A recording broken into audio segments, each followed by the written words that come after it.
Telling you stories of children whose lives have been touched by the Children's Miracle Network. Tonight, how a nice sunny day turned into a near-death experience for one little boy. Daddy! It was August 18th, a beautiful Saturday. So I decided, let's go around and open the windows. And I was ready to cut the grass, so my wife was getting the kids together. I walk out and I see Gavin and Patrick are by the window. And that's when it happened. The window was not even open for more than 30 seconds. And so as I walked out through here, I saw Patrick, my second one, looking at me with this puzzled face, and I saw the screen was blown off of that window. And I knew that Gavin fell. And that split second, I hear my husband scream 911, he's out the window.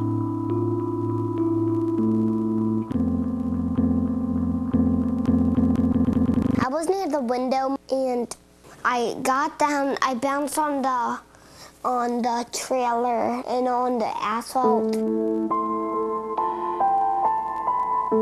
And I saw Gavin in a fetal position. So I got down on my knees and I just had his head and I just cradled him and I just said, "Hey buddy, how you doing?" And I was looking at him, I saw there was cerebral spinal fluid, the white clear fluid coming out of his ear. And I knew this was bad.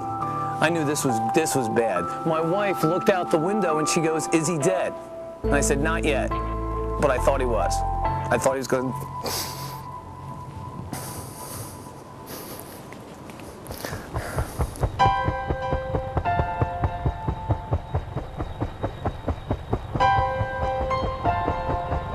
When Gavin arrived at the hospital, he was critically ill.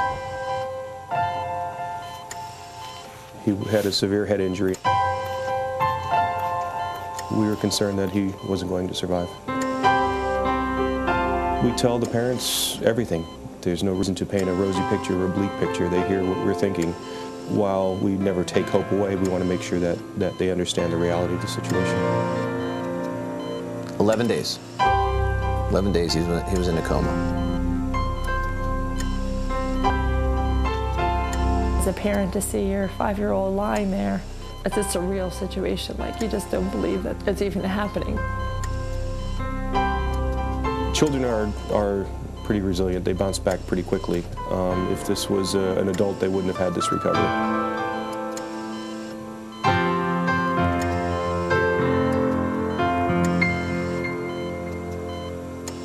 They saved his life.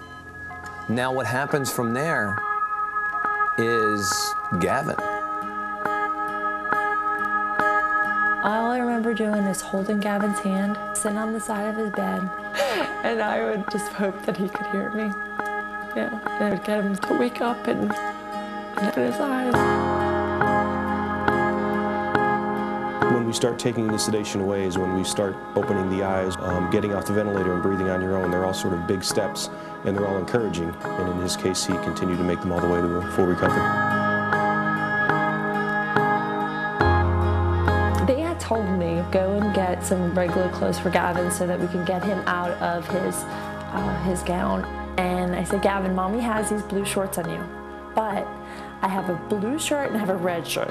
He looks at me and he does this. And my eyes just bug out. I went, "You want to wear the red shirt?"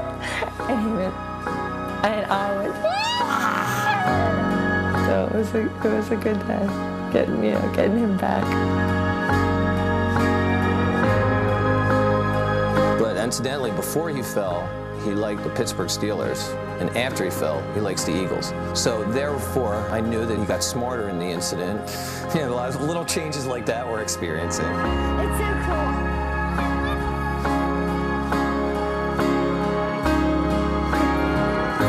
A couple days ago, I guess it was about a week ago, my little Matthew was by that window looking out, and Gavin walked up to him, put his arm around him, and said, "No, thank you, Matthew," and just walked him away. I just love him so much. I'm just so proud to be his mom.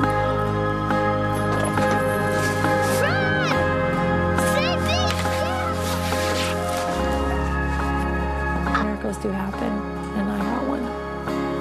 Gavin.